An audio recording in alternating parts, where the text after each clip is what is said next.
Hi guys, in this video we are talking increasing and decreasing. Okay, so let's start off with the graph. I'm just gonna sketch these graphs, okay? And let's say,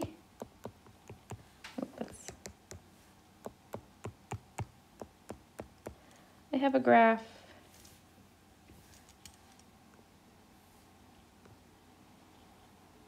that looks like this. Okay, and I want to write increasing intervals.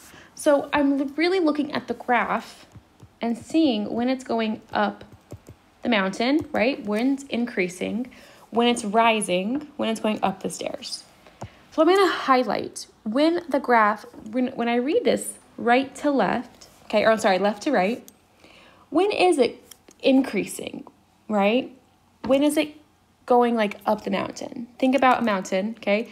This side would be increasing, right? This side would be decreasing. So I'm gonna highlight this in green and I look at this point here, or this, sorry, not this point, this side of the graph, and I say, hey, this is increasing. When I read it this direction, and I want the x values, I'm gonna write an interval for this green line using x values. Well, this arrow indicates negative infinity, because these x values are all negative.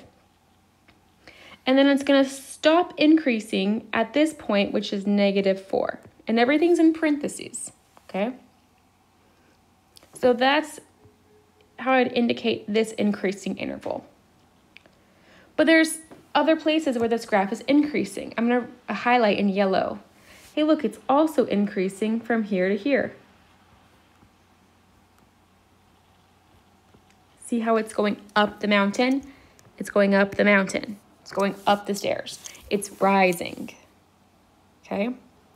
So since I'm gonna have two intervals, I gotta connect a U between them. And I'm gonna start at that x value 2 and go to this arrow, which is infinity. So that would be increasing. Okay, well, for decreasing, I'm gonna highlight this in pink. Okay, where is it going? Down the mountain. Where is it going? Down the stairs. Oh, hey, it's decreasing here to here. And again, we're reading this left to right. So from this point to this point, it's decreasing. So that would be -4 to 2.